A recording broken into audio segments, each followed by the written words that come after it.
और गांडीवम चापम, गांडीव जैसा अमोघ अस्त्र जहां है। और सबसे बड़ी बात सुहृद कृष्ण, इस परिवार के, पूरे परिवार के समर्थ हितैषी संरक्षक भगवान श्री कृष्ण। और ततो विपत्ति, और वहां पर 14 वर्ष का वनवास है, 12 वर्ष का वनवास होना चाहिए था, 1 वर्ष का गुप्तवास होना चाहिए था, भूख और प्यास के मारे इनको तड़पना चाहिए था, नहीं। लेकिन क्यों ऐसा दिखाया? बोले आगे के लोग संकटग्रस्त हो करके हाय हाय करेंगे, हाय महाराज जी बड़े संकट में पड़ गया हूं, तो महाराज जी पूछेंगे कि पांडव परिवार से भी ज्यादा संकट में पड़े हो? नहीं महाराज, इतने संकट में तो अभी नहीं पड़े। बोले तो तुमसे ज्यादा संकट में पड़कर पांडव परिवार ने, युधिष्ठिर, भीम, अर्जुन, नकुल, सहदेव, द्रौपदी, कुंती ने क्या किया? कौन उपाय किया? जंतर मंतर, तंत्र, झाड़ फूक, कबर मजार और ओझा देवा के यहाँ गए, भूत प्रेत झड़वाने के लिए गए किसी के पास में? बोले नहीं, तो क्या किया? बोले कि श्री कृष्ण चरणाम भोज स्मर, भगवान के चरणों के का सहारा लिया उन्होंने। और बोले बोलो उस विपत्ति सागर से पार लग गए कि नहीं लग गए? बोले लग गए, लग गए। तो कहा कि जब वे विपत्ति में पड़कर प्रभु के चरणों का सहारा लेकर के और विपत्ति के सागर से पार हो गए, तो तुम क्यों हाय हाय कर रहे हो? तुम भी उसी प्रभु के चरणों का सहारा लो, तुम भी पार लग जाओगे। श्री कृष्ण चरणाम भोज स्मर दुखम गमिष्यति, दुख जाएगा। और तात्पर्य ये है कि प्रारब्ध में आए हुए कर्म अपना फल अपने समय पर देंगे और उनको भुगतना ही होगा। ये मर्यादा प्रभु के द्वारा बांधी हुई।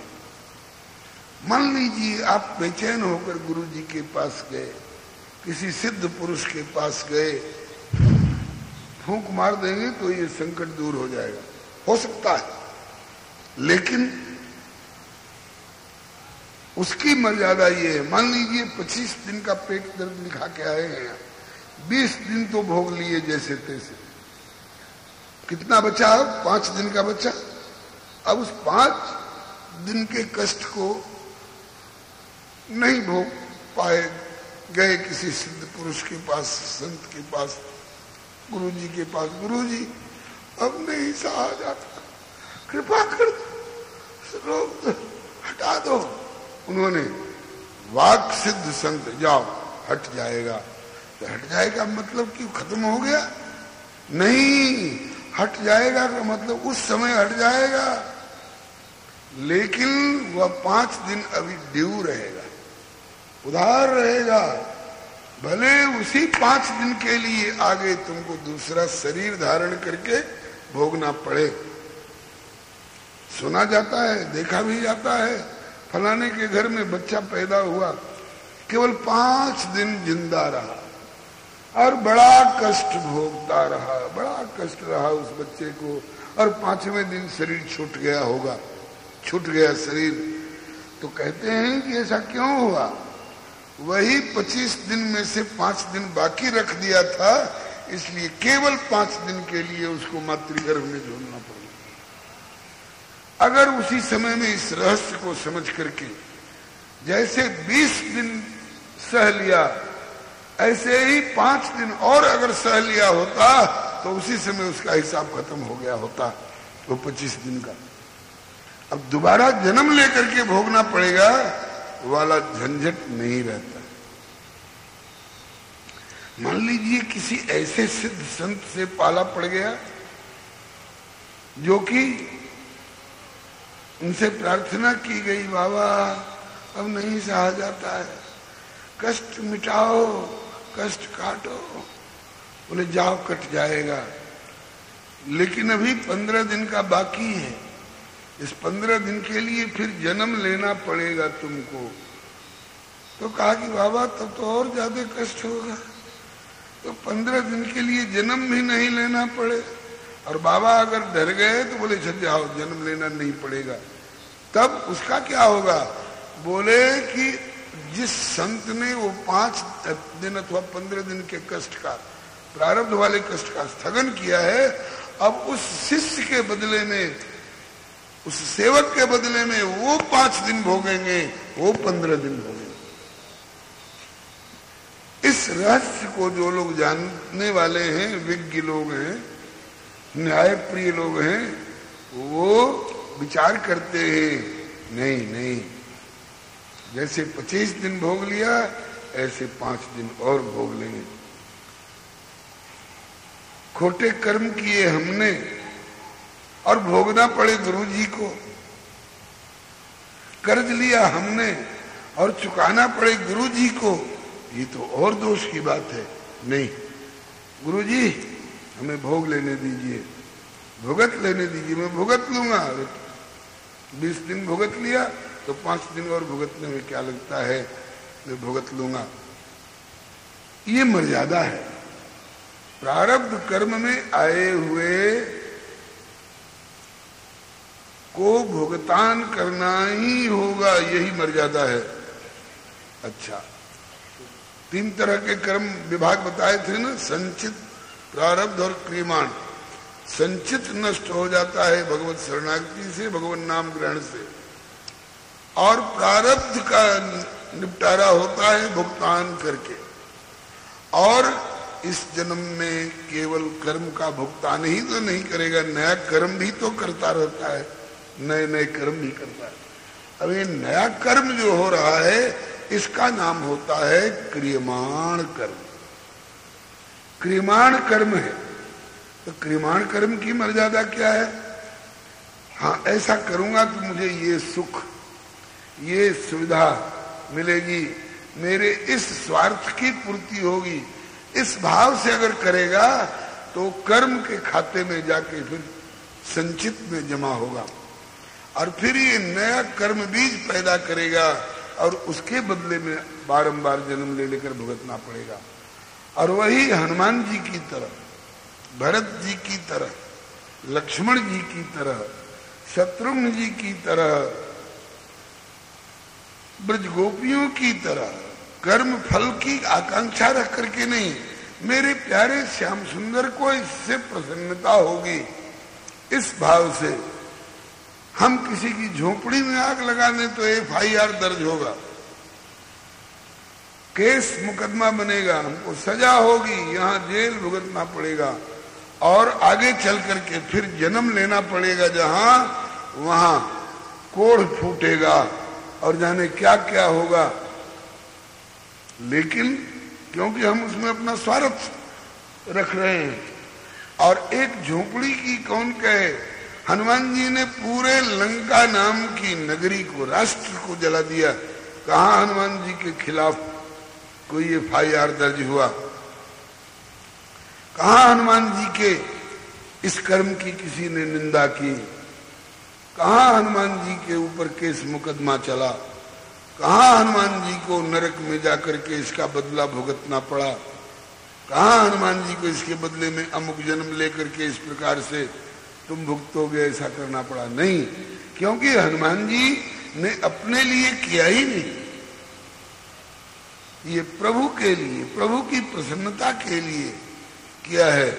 तो जो अपने लिए किया जाता है उसका नाम होता है वासनात्मक कर्म, वो कर्म फल देने वाले होते हैं। और जो प्रभु की प्रसन्नता के लिए किए जाते हैं उनका नाम वासनात्मक कर्म नहीं होता है, उनका नाम होता है उपासनात्मक सेवा। उपासनात्मक सेवा जो होगी, उपासनात्मिका सेवा जो होगी, उसके लिए जमराज के यहाँ खाता नहीं तैयार होगा। कैसे? तो श्री वेदव्यास भगवान उदाहरण देकर के समझाते हुए कहते हैं, भर्जिता क्वथिता धाना प्रायो बीजाय नेष्यते। आज आपने उबाले हुए चने पाए होंगे बाल भोग में, अगर उनको कुछ दिन के लिए रख दिया जाए तो सुख के चने जैसे दिखाई पड़ने लगेंगे, भुने हुए चने भी चने जैसे दिखाई पड़ेंगे, लेकिन चने जैसे दिखाई पड़ने पर भी चूंकि श्री हरिर्म वहीं से, और उबाले हुए चने कोई भी दाना कोई भी बीज ये प्रायो बीजाय निश्चित, उनको खेत में डाल दिया जाए तो उसमें से पौधा उपजेगा क्या? नहीं उपजेगा। इसी तरह से उपासना की भट्टी में उबाले हुए अथवा भुने हुए जो कर्म होते हैं वो कर्म बीज नया पैदा करने की क्षमता नहीं रखते। तो आशा है ये बात स्पष्ट हो गई होगी कि प्रारब्ध में आया हुआ जो कर्म भोग है उसको तो भुगतान करना ही पड़ेगा, वो चाहे विषयी हो, चाहे साधक हो, चाहे सिद्ध कोटि हो। आज ठाकुर जी से जब बाबा माधोदास जी बोले कि आपने आकर हमारी लंगोटी धोई, ये कर्म आपके लायक नहीं। ठाकुर जी बोले कि मुझे रहा नहीं गया आपके प्रति मेरा अपनापन है। तो बाबा माधोदास जी बोले कि तो अपनापन है, ममता है, तो इस रोग को नष्ट कर देते अपनी सर्व सामर्थ्य पने से। तो ठाकुर जी बोले कि चूंकि प्रारब्ध में आया हुआ है इसलिए अगर मैं अभी मिटा भी दूं तो जितना बाकी रह गया है उतने के लिए फिर आपको जन्म लेना पड़ता। और अभी 15 दिन का भोग बाकी है, अभी 15 दिन का भोग बाकी है, 15 दिन भुगतना ही होगा। बाबा माधवदास जी बोले कि तुम्हें तो भुगत ही रहा था, फिर आपको आने की क्या जरूरत थी? आप क्यों आए? मुझे भोग लेने देते कि जैसे इतने दिन भोगे ऐसे 15 दिन और भोग लो तो मैं भुगत लेता। आपको आने की क्या जरूरत थी? आप क्यों आए? आप क्यों ये मलमूत्र धोए? तो जगन्नाथ जी ने इसका उत्तर दिया कि दास को न हंसे को, भगवत विमुख लोग भक्तों की हंसी न करें। इतना भजन भजन भजन भजन भजन करते करते भी, और जब इतना कष्ट भोगना पड़ा तो इतना भजन करने से क्या लाभ? तो ये मुझे दिखाना है जगत को कि प्रारब्ध में आया हुआ जो कष्ट है ये पूर्व जन्म के कर्म का अगर फल है तो जगन्नाथ जी सामने खड़े हैं और जल पिला रहे हैं, लंगोटी धो रहे हैं, ये पिछले प्रारब्ध कर्म का फल नहीं है, ये भगवान की भक्ति का परिणाम है।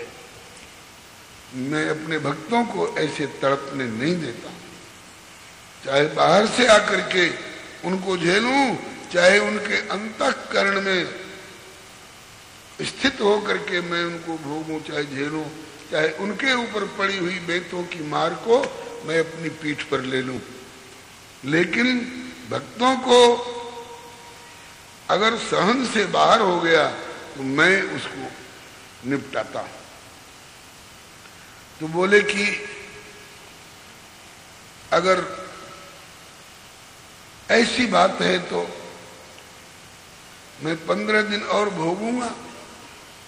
भगवान बोले कि ना, भोगने भी नहीं दूंगा अब, क्योंकि अब आपके इस कोमल शरीर के लिए वो सहन से बाहर हो रहा है। तब फिर 15 दिन के लिए मुझे जन्म लेना पड़ेगा। बोले जन्म भी नहीं लेने दूंगा, 15 दिन जो बाकी है अब मैं अपने ऊपर लेकर के भोगूंगा।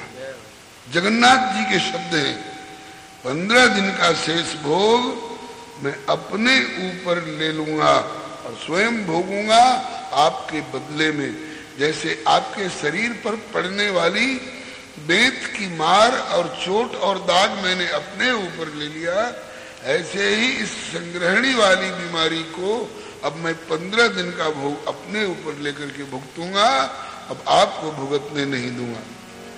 फिर से इस कवित्व को सुन लीजिए। बोले प्रभु आयो है प्रारब्ध में ये भोग तो भुगत लेनो चाहिए न राखनो है शेष जी, क्योंकि शेष रह जाए तो वही के भुगतान हेतु दूसरे शरीर माही होवे गो प्रवेश।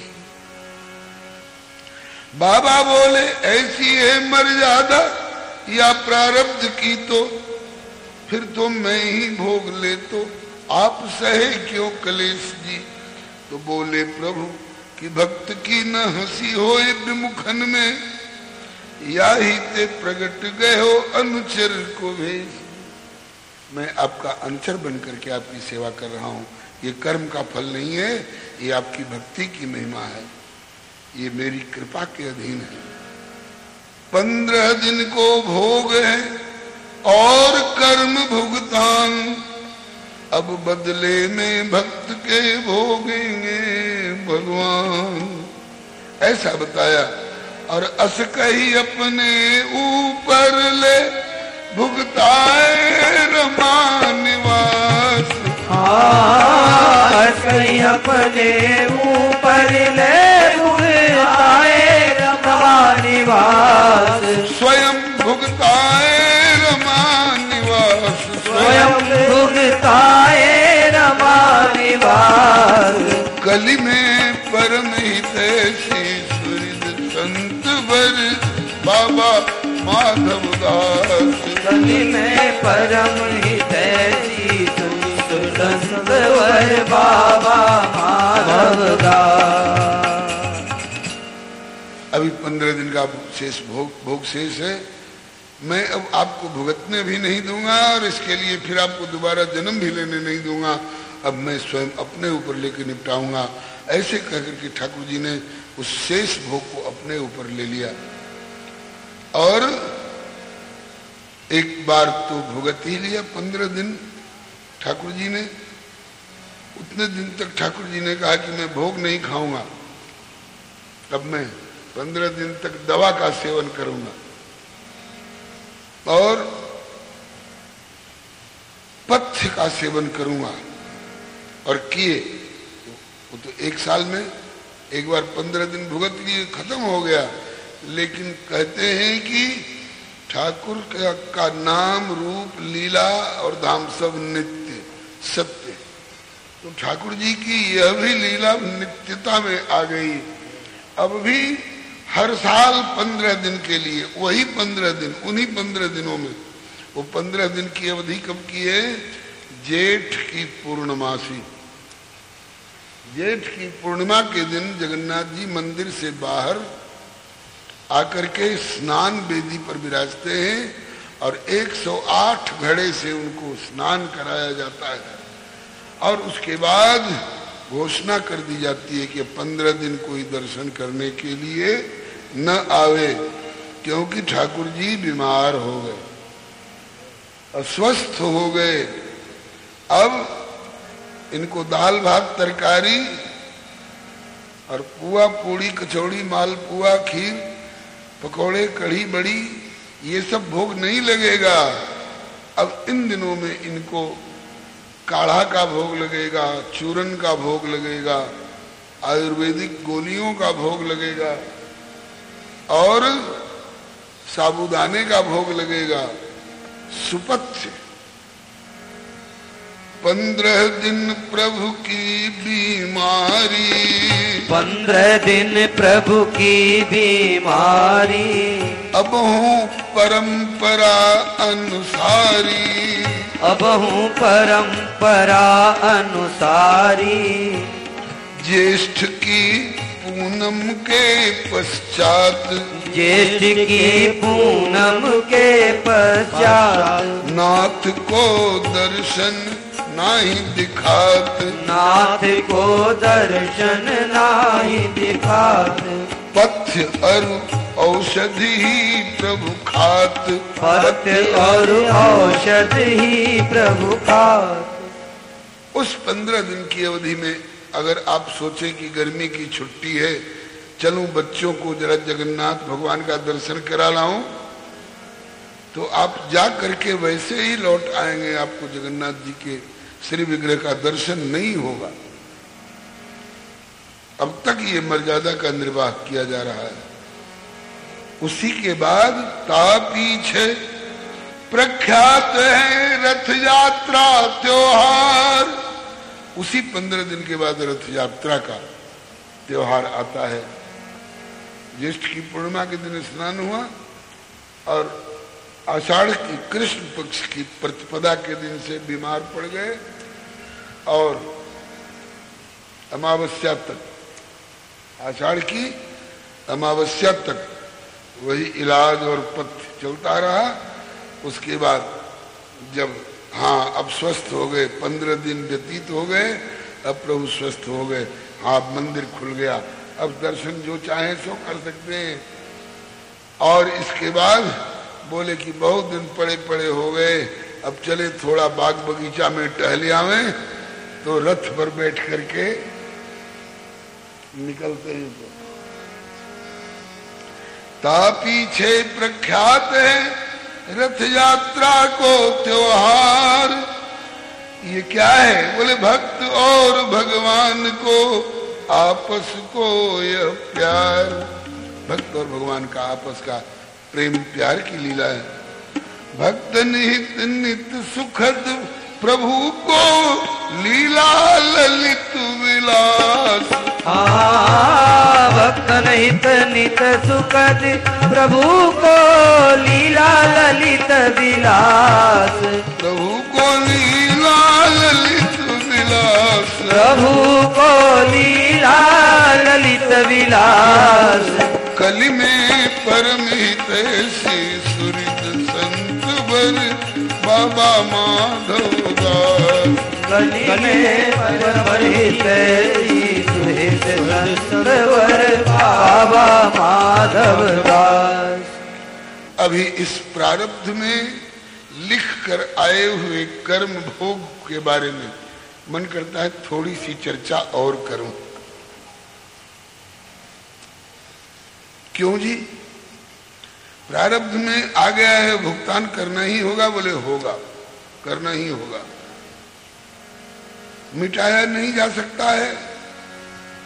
मिटाया भी जा सकता है, लेकिन वैद्य के द्वारा नहीं मिटाया जा सकता है। किसी पुलिस दरोगा और मिनिस्टर के द्वारा नहीं मिटाया जा सकता है।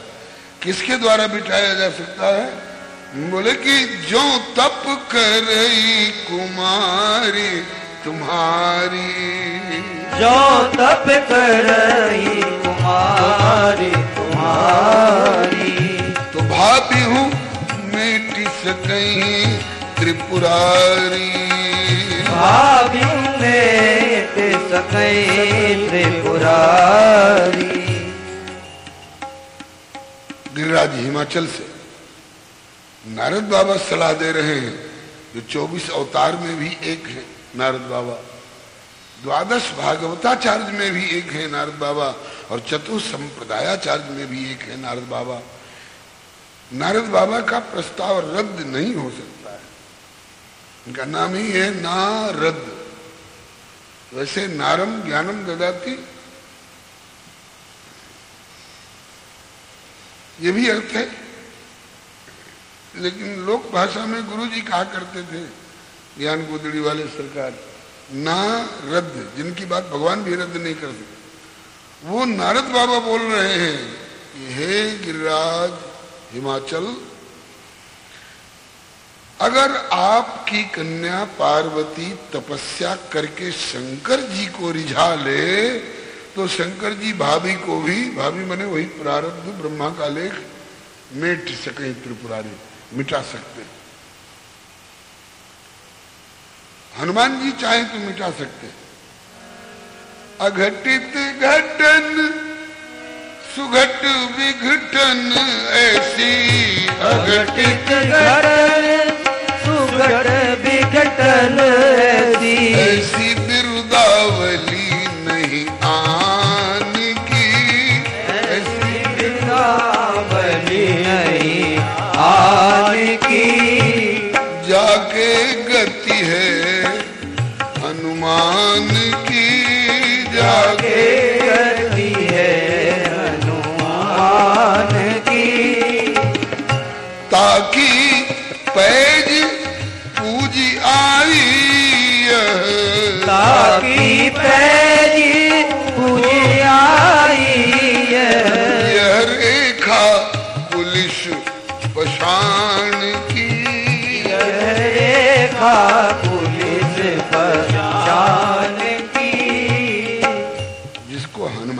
भरोसा है। जिस पर औढर दानी भोलेनाथ धर जाएं, उनकी भाग्य की रेखा मिटाई भी जा सकती है। एक और वाक्य है रामचरितमानस में, प्रभु के नाम का सहारा ले लो, भजन का सहारा, तो मंत्र महामणि विषय व्याल के, मंत्र महामणि विषय व्याल के, जो मेटत कठिन कुंक भाल के, मेटत कठिन कुंक भाल के। महामंत्र, महामणि भगवान का नाम है। इसका प्रयोग करने पर ये कर्म के कुअंक, बुरे अंक भी मिटने की सामर्थ्य है। तो भजन करिए, खूब भोलेनाथ को पकड़ लीजिए, रिझा लीजिए, मिट सकता है।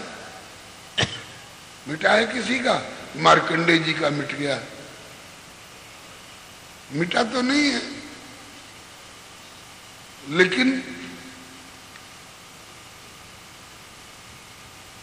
श्री हरे नम। मार्कंडे जी के भाग्य में मृकंडू ऋषि के पुत्र मार्कंडे जी के भाग्य में 12 वर्ष की अल्प आयु लिखी हुई थी। प्रारब्ध 12 वर्ष तक ही ये बालक जीवित रहेगा। 11 वर्ष के हो चुके तो मृकंडू ऋषि पिताजी उदास हुए। मार्कंडे जी ने पूछा कि पिताजी आप इतने उदास उदास क्यों लग रहे हो? झूठ बोल नहीं सकते थे, बताया कि बेटा तुम मेरे इकलौते पुत्र, तेरे भाग्य में 12 वर्ष की अल्प आयु लिखी हुई है, 11 के हो चुके हो, 1 वर्ष के बाद तेरी मृत्यु होगी, ऐसा भाग्य में लेख लिखा है। यही सोच करके उदास हो रहा हूं कि एक ही तो बेटा है और ये भी अगले साल खत्म हो जाएगा।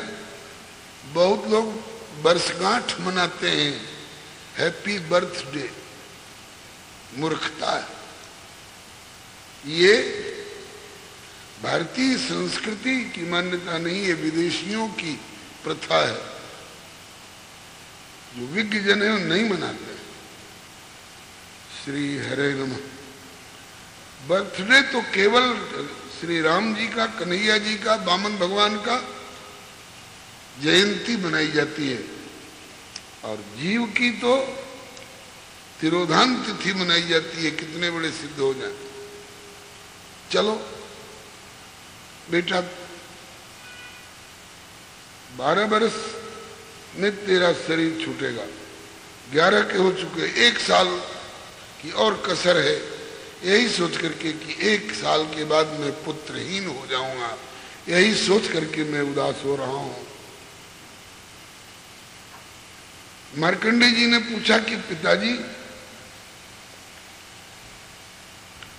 इस प्रारब्ध को मिटाने के लिए, बदलने के लिए कोई उपाय है कि नहीं? मृत्यु को जीतने के लिए कोई उपाय है कि नहीं? पिताजी ने कहा कि बेटा उपाय है, तो अगर किया जा सके तो बताइए, मैं करूंगा। क्या उपाय है? बोले 2 उपाय हैं, संत और भगवंत। संतों का आशीर्वाद प्राप्त किया करो और भगवंत का भजन किया करो। दोनों काम को पकड़ लिया मार्कंडे जी ने, दोनों को पकड़ लिया। भगवान का भजन भी करते, कहीं वर्णन आता है शंकर जी को रिझाया, कहीं वर्णन आता है नर नारायण भगवान को रिझाया।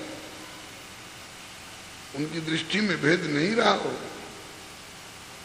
भगवंत का भी भजन कर रहे हैं और संतों को देखते तो प्रणाम करते, चरणों की धूली माथे पर लगाते, चरण धो के चरणोदक लेते। एक बार सप्त ऋषि जा रहे थे